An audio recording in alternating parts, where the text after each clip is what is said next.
On se retrouve à la DreamHack Marseille Masters avec donc Majeur de l'équipe Space Soldiers, donc qui malheureusement s'est incliné dans les groupes après deux défaites en BO1, si je ne me trompe pas.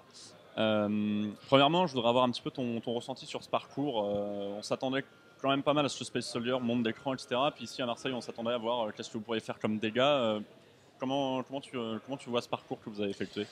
Alors, c'était un parcours, une journée assez catastrophique pour nous. On a joué à Astralis où on s'est fait rouler dessus.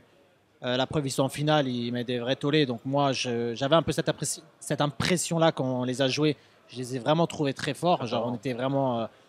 J'arrivais pas à trouver une solution contre eux. Enfin, avec les cartes que j'avais avec mon équipe, j'arrivais pas à trouver une solution sur le moment même contre eux. Donc ils jouaient vraiment bien. Puis derrière, on a joué Gambit. On a commencé sur Train en terreau. C'est pas l'idéal. Je pense que j'ai fait une erreur sur ça. Mais dans le fond, globalement, de BO1, fallait qu'on prouve qu'on était. Parce que sur Internet, on était en bonne forme ces temps-ci. Mais c'est pas pour moi le meilleur endroit pour pouvoir montrer vraiment quelque chose. Ok, parce qu'en fait, quand vous jouez 2 BO1 comme ça contre des bonnes équipes, Mhm. faut être performant sur le jour même, sur l'heure même, quoi, sur la minute même. Pas de... Et le problème, c'est on a eu un jour off. L'équipe a eu un jour off et ça s'est très mal passé. Mais par contre, c'est une faute professionnelle. Faut pas que, on arrive ici, on est des challengers, on joue des grosses équipes, on doit se montrer. Donc, on doit pas avoir un jour off. Et malheureusement, on l'a eu. On essaye de voir pourquoi on l'a eu, pourquoi il y a eu une baisse, pas de motivation, mais voilà, on n'a pas joué le match on n'a pas commencé le match à 150%. On a commencé le match genre à 100%, mais normalement, nous, quand on joue à 150, on joue pas à 100. D'accord. Donc, on essaye de voir ce qu'on peut faire à l'avenir pour que ça nous arrive plus, parce que vraiment, c'est une contre-performance pour nous. On a été déçus et voilà. Ok. Est-ce que pour toi, c'est vraiment une contre-performance directe Pour de l'équipe, Space oui, c'est une Soldiers? contre-performance. Si on avait joué et qu'on serait battu un petit peu un minimum, ok, on a joué, on s'est fait rouler dessus, on a mis 2 rounds sur 2 sides et on rentre chez nous. On Ouais. a fait, voilà, on a fait 8 heures de vol pour rien, quoi, pour moi. Et c'est une faute professionnelle. Et on est là, on est outsider. Il faut qu'on monte plus que ça, quoi. Faut qu'on monte plus que ça. Ok. Pour reparler un peu de Space Soldiers, du coup, on sent vraiment que vous avez passé des paliers récemment. Au Major, on vous avez fait des belles choses. Vous êtes arrivé en finale des WSG, un tournoi où vous avez déjà fait un bon positionnement l'an dernier. Qu'est-ce que tu penses qui passe bien? Donc, comment vous arrivez à passer certains paliers? Et qu'est-ce que tu penses qu'il manque pour en passer certains autres, selon toi? Tu peux Alors, je les pense qu'on est clients. arrivé à un palier avec l'équipe où on peut battre une grosse équipe, n'importe laquelle, et on peut perdre aussi une équipe qui est une équipe n'importe laquelle. Mais je pense qu'on arrive à un palier où je pense contre des T2, certaines équipes, on ne perdra pas. Mais on essaye de venir dans le palier des T1 ou dans le top 10, et c'est assez compliqué. Tout se joue, je pense, contre les T1. C'est pas tactique, c'est pas l'IM, tout se joue mid-round. C'est-à-dire, quand je dis mid-round, c'est tout se joue. On commence le round, il se passe quelque chose, c'est quoi notre décision? Adaptation, Voilà, c'est réaction. l'adaptation par rapport à ce qu'on voit. Et contre des bonnes équipes, c'est super important d'avoir un temps de réaction assez rapide. C'est-à-dire que si moi je vois quelque chose, je colle quelque chose par rapport à ce que je vois. Mais contre des bonnes équipes en T1, moi, si je suis à côté de la map, à gauche de la map, et s'il se passe quelque chose à droite de la map, c'est mes coéquipiers à droite de la map qu'il faut qu'ils prennent une décision. Je ne peux pas, moi, prendre une décision de l'autre côté de la map. Contre des équipes moins fortes, je le fais. Ça marche parce que l'équipe en face est moins forte. Donc, il y a plus de temps de réaction à avoir. Mais contre des bonnes équipes comme Astralis, par exemple, quand les mecs t'offrent de là, voilà, ils t'agressent de ce côté-là, ils t'agressent de ce côté-là, ils t'agressent de ce côté-là, il faut que tu prennes, tous les côtés qui se font agresser, il faut qu'ils prennent une décision sur le moment même. Et je pense qu'on a un problème sur ça. C'est le mid-round call, comme on dit. Et faut qu'on travaille sur ça. Faut que moi je travaille sur ça en tant que leader. Et si on travaille ça, je pense qu'on aura passé un palier. Mais pour l'instant, on est une équipe qui est entre le T1 et le T2. Voilà, comme j'ai dit, on n'est pas assez régulier dans nos performances en LAN. Même online, on a fait des bons résultats en ECL Pro League, etc. Mais le système aide aussi. Genre le système de veto en ECL Pro League, c'est genre tu favorises tes maps, quoi, contre l'équipe que tu veux jouer. Oui. Donc il y a 3 maps que tu enlèves tout de suite. Et moi, quand j'enlève 3 maps de mon map pool, voilà, j'ai des maps où je suis assez favorable dessus, donc je peux les jouer. Et voilà, donc, mais là, sur ce format même à la DreamHack, où c'est des BO1, pour moi, là où l'erreur que j'ai fait à cette LAN, c'est par exemple de jouer le match le plus important, le Decider contre Gambit, Ouais. de prendre Train et de faire un risque de commencer terreau. J'aurais dû prendre une map qui est un peu plus équilibrée, genre même Inferno, même si on s'est fait battre par Inferno contre Asaris, j'aurais dû prendre Inferno en dernière map. Le side terreau, on ne serait pas pris une grosse tatane comme ça. Ouais, Au ça aurait moins, été facile on de aurait pu réagir. avoir quelques rounds pour se battre. Mais là, sur Train, quand tu commences mal le match sur Train en terreau, c'est C'est assez très dur de compliqué revenir contre une derrière. bonne équipe qui te met le paquet, qui enchaîne. C'est difficile. Et voilà, moi, mon erreur, elle est là. C'est de ne pas avoir pris d'une map un peu plus ouverte. D'accord. Et du coup, pour parler de choses un petit peu plus joyeuses, votre run au WSG, du coup, c'était le mois dernier, quelque chose comme ça. Qu'est-ce que qu'est-ce que c'est ton retour là-dessus? Est-ce que tu es content de la performance? Est-ce que tu penses qu'en finale, il vous a manqué qu'est-ce que tu penses qu'il vous a manqué face C'est à le même Fnatic? problème, c'est l'adaptation. Au final, on a fait un bon side CT. Ensuite, on gagne le GR au terreau, donc c'est pas mal. Donc, on a quelques rounds d'armée qu'on doit mettre pour finir le match, Ouais. mais on les met pas parce que les mecs, ils s'adaptent. On n'a pas réussi à trouver une solution. J'ai pas réussi à trouver une solution sur le moment X. C'est difficile parce que le problème de mon équipe, c'est que j'ai pas, malheureusement, j'ai pas quelqu'un sur qui m'épauler parfois pour prendre des décisions. Toutes les décisions doivent venir de moi. Ils n'ont pas beaucoup d'expérience. Ils commencent à apprendre petit à petit. Genre, et voilà, il y a certaines personnes maintenant dans mon équipe qui essayent de dire, oh, on peut faire ça, on peut faire ça. Mais globalement, à 90%, je dois prendre la décision. Je dois voir ce qui se passe. Mais c'est assez compliqué de faire attention à son jeu, de faire attention à ce qui se passe, de prendre une décision pour son équipe. J'assume ce rôle, mais quand c'est une des bonnes équipes qui arrive en face, Ça devient compliqué. voilà, le cerveau il est en fusion et ça, c'est des compliqué fois pendant c'est le match. compliqué. Et Ouais. je pense que vraiment pour passer un palier avec Space Soldier aujourd'hui, j'ai besoin de mes coéquipiers, pas en tant que joueur IM ou etc., que deux trois joueurs comme moi, graines de l'expérience, arrivent à voir des choses que moi je peux voir in game. Tout ça, c'est avec du temps, tout ça, c'est avec de l'expérience. Même moi, j'ai appris, ça m'a pris du temps, j'ai fait beaucoup de LAN. Ça vient pas comme ça. Voilà, c'est comme un jeu d'échecs, si vous voulez. Vous avez des pions, votre adversaire fait un mouvement, et vous, rapidement, vous devez faire un contre-mouvement pour contrer ça. Et tout ça, c'est avec de l'expérience. Et par exemple, si tu as vécu 1000 fois cette situation, bah, 1000 fois, tu sais à peu près ce que tu vas faire. Là, eux, ils l'ont vécu peut-être 100 fois. Moi, je l'ai vécu 10 000 fois. Donc, j'arrive à avoir un temps de réaction un peu plus rapide. Et donc, voilà, tout ça, c'est à base d'expérience et ça avec le temps. Il faut rester ensemble, il faut rester soudés et avec du travail. C'est quelque chose que tu veux essayer de mettre en place, quelque chose peut-être avoir genre un co-lead sur les extrémités où tu joues pas, ou ce genre de choses peut-être? Pas un colide, mais moi je suis un, Ou je suis juste un, des joueurs avec voilà, je suis un humain. l'initiative? Moi, par exemple, quand dans ma classique, si je vais quelque part à droite et qu'à gauche il se passe quelque chose, il tue un mec ou il tue deux mecs, il faut que là-bas quelqu'un dise on accélère On les fait gars ça, ou on on prend freeze la les gars. décision, Mais ouais. là-bas il n'y a pas. C'est moi de l'autre côté, je dois regarder mon radar, voir Te ce dire qui ce qui se se passe, passe. essayer de comprendre d'imaginer un peu la situation qui s'est passée par rapport à la com. J'ai tué ce mec-là, j'ai tué ce mec-là, et je leur dis les gars accélérez ou frisez. Mais je suis loin de la situation. Des fois, moi, c'est des calls random que je fais. C'est pas des, c'est pas des calls dont voilà, je suis sûr. Donc ça, c'est-à-dire que contre Gambit, par exemple, sur Train, on a souvent fait l'ouverture Ouais. en terreau. On était souvent en 5v4 et derrière. Un mid-round call, il n'y a rien eu. Moi, j'ai pas donné un mid-round call. J'ai essayé de continuer un peu de leur laisser Travailler la map. de leur laisser de la liberté. Mais derrière, voilà, il faut qu'on travaille sur ça. C'est-à-dire que mid-round, on a fait un truc, on a fait quelque chose. Les mecs ont fait quelque chose. Tu prends une décision, tu termines ensemble. Quand tu donnes ta décision, les gens te comprennent. On va tous sur la même longueur d'onde. Et là, c'est là qu'une équipe fonctionne vraiment et régulier. Donc plus d'initiative au niveau des joueurs eux-mêmes ou des C'est ça. petits groupes de joueurs C'est eux-mêmes. ça. Maintenant, je vais D'accord. je vais plus les libérer, leur laisser de la liberté, faire des moves. Même si c'est des erreurs, ils vont comprendre d'eux-mêmes. Avant, j'étais plus strict. J'étais dans une phase où, quand je suis venu dans l'équipe, il fallait qu'on ait des Que ce soit résultats. structuré, Donc, j'ai structuré vraiment tout. J'ai fait des tactiques. J'ai tout structuré. J'ai essayé de comprendre leurs points forts et leurs points faibles. Donc, j'ai fait un jeu par rapport à ça. Genre, il faut gagner absolument. Là, on a gagné. On a réussi à faire des choses. Mais maintenant, pour passer ce palier, il faut que je fasse quelque chose d'autre. Il faut que je leur laisse full liberté. Il faut que je leur laisse, voilà, aussi, je leur laisse quoi faire. Je dis plus rien. Je dis juste quand moi il y a une erreur de mon point de vue, ce qu'ils pouvaient faire ou ce qu'ils pouvaient pas faire. Et ils vont apprendre d'eux-mêmes. Et c'est avec de l'expérience qu'ils vont gagner quoi. D'accord. Voilà mon Ok. état d'esprit. Très bien. Pour continuer, du coup, on parlait dans des WSG. Fnatic, quand ils ont vu qu'ils étaient en finale, ils s'attendaient à un match difficile contre vous.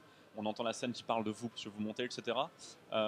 Tu disais précédemment que tu aimais bien être dans le statut d'outsider parce que t'as l'impression que ça te donne un vrai avantage. Tu penses que tu peux encore te penser là-dedans quand tu entends ces gens qui disent ah mince, ça va être dur contre eux ou ah ils sont forts, etc. En fait, le truc, c'est que c'est de l'empathie. Moi, j'ai été, sur un point 6, j'étais dans une bonne équipe. Enfin, je jouais dans une bonne équipe. Donc, quand je jouais des outsiders, je sais la position, ce que pense une équipe favori. Voilà, il se dit, bon, les mecs en face sont pas très mauvais, les gars, mais si on joue notre jeu, on va les battre. Donc avoir cet état d'esprit, si l'équipe outsider en face de toi, elle commence très fort le match et elle te coupe la gorge rapidement, c'est difficile de revenir. Maintenant, le problème, c'est qu'il y a 2, 3 mois, 4 mois, Space Soldier, on n'avait pas ce statut vraiment. Ok, ils sont vraiment passés un stade. On était dans un statut où c'est une bonne équipe qui peut faire des bons résultats contre des bonnes équipes, mais qui peut perdre aussi contre n'importe qui. Ouais.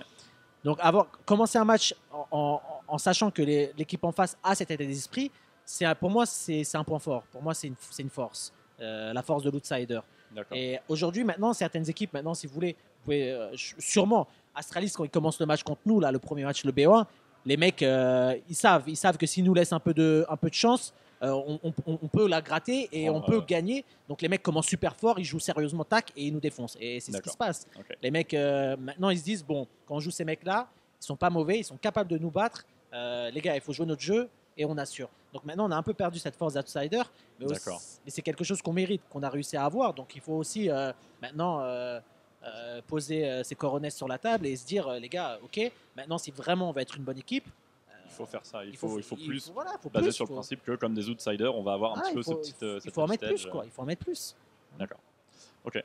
Pour revenir un petit peu sur l'actualité, donc on a eu l'update ce week-end même du map pool compétitif. Du coup, on a vu Dust 2 qui a été réintroduite et Cobblestone écarté. Cobblestone, c'est l'une de vos maps fortes. Du coup, comment est-ce que vous allez aborder un petit peu ce changement pour être honnête, c'est un mauvais changement pour nous. On va pas se voler la face. C'est un mauvais changement pour nous. Cable, c'était une de nos maps fortes. C'est-à-dire que quand on joue un BO3, on a 2 maps fortes, vraiment très fortes, c'est Cache et Cable. Donc quand une équipe bannait Cache, je prenais Cable. Quand une équipe bannait Cable, je prenais Cache.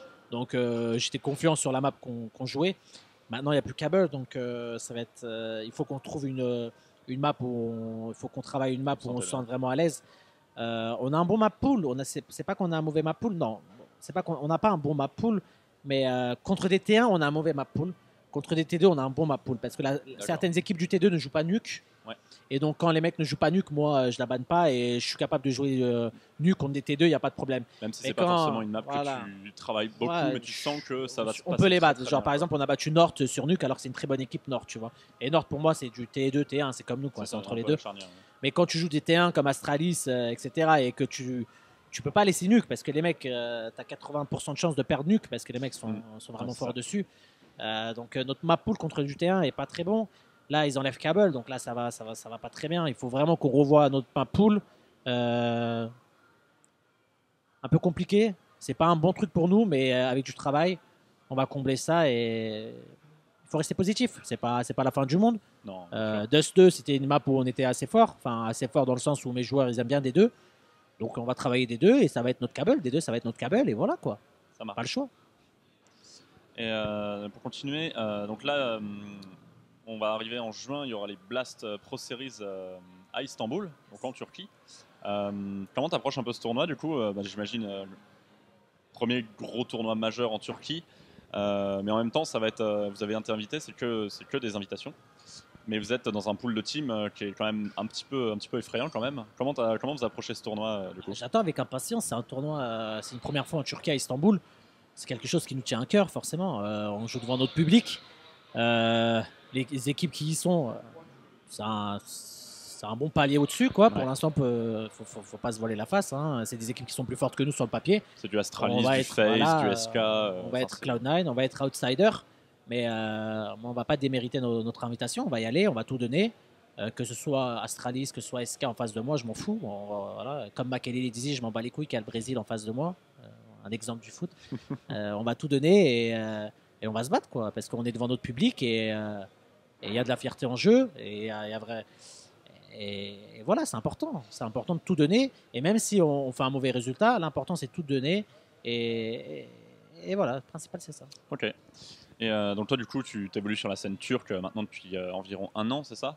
Là, récemment, est-ce que tu as vu un petit peu du coup ce qui se passe, enfin, tu as probablement vu du coup ce qui se passe côté G2, scène française, NG, Ouais. etc. Est-ce que tu as un petit peu un commentaire sur cette situation? Est-ce que enfin, qu'est-ce que Je ça a pense été ta réaction, que quoi? les deux meilleures équipes françaises G2 Envy sont en mode reconstruction.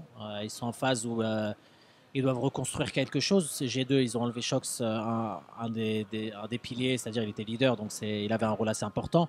Ils ont mis Nathan en leader. Je pense aussi qu'il en est capable. C'est un super joueur. Ils ont juste besoin du temps. Ils ont recruté Mixwell. La communication, il faut un temps Commencer à... d'adaptation.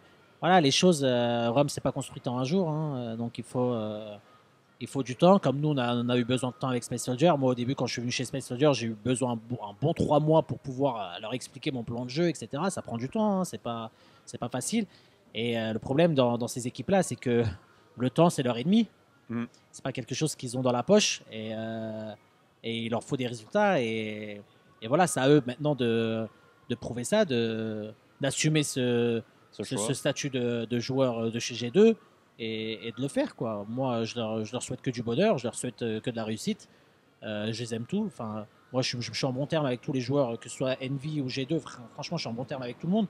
Euh, et voilà, avec du travail, ça se fait.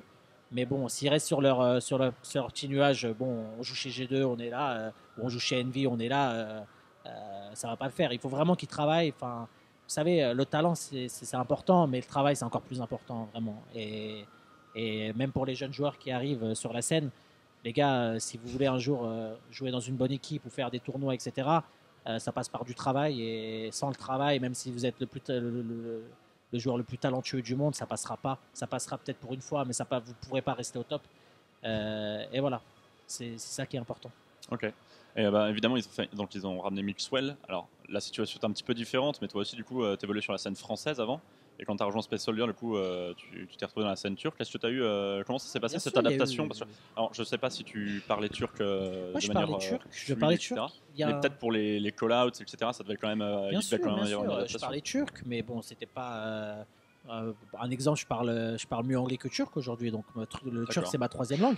Quand je suis venu dans l'équipe, vous savez, même si vous parlez turc, les termes in-game, Ouais, les c'est mots ça, les in-game sont call-outs, différents. c'est pas Ouais, les forcément la même call-outs sont chose. différents.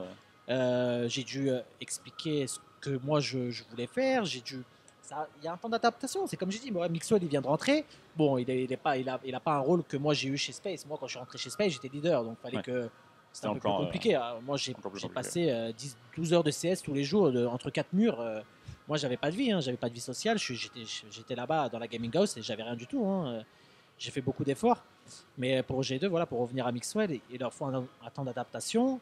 Arrive Ouais. à un stade, ça va le faire. La mayonnaise va prendre et voilà. Mais il faut qu'ils y croient. Il faut qu'ils y croient et c'est avec du travail, comme je dis. J'aime bien ce mot-là, quoi. Et sans travail, ça va pas le faire, quoi. Ok. Bon, bah, c'est tout pour moi. Si tu as une dernière Merci chose tout à le monde. ajouter. Ouais, merci à tous les fans français. Vraiment, je vous aime. Je vois vos messages, vos soutiens. Ça me touche, quoi. Et un jour, si je suis plus trop vieux, parce que j'arrive sur mes 27, un jour, si je peux revenir en France et faire une équipe et apprendre ce qu'on m'a appris moi dans le passé, Mhm. ce sera avec plaisir. Parce que moi, je suis né en France, ma vie, je me sens français comme je me sens turc, vraiment. Aujourd'hui, j'ai pas eu le choix. Moi, j'étais pour être honnête, j'étais dans un moment de ma carrière où il fallait que je prenne une décision. Soit j'arrête, ou soit je reviens à fond. J'ai pris la décision de revenir à fond avec une équipe de jeunes, etc. Mhm. Voilà, mais bon, après, peut-être que si j'ai l'occasion de revenir en France, ce sera avec un grand plaisir. Mais voilà, sinon, voilà, je remercie tout le monde et je te remercie pour l'interview. Ok. Ben, merci à toi pour Merci beaucoup. l'interview.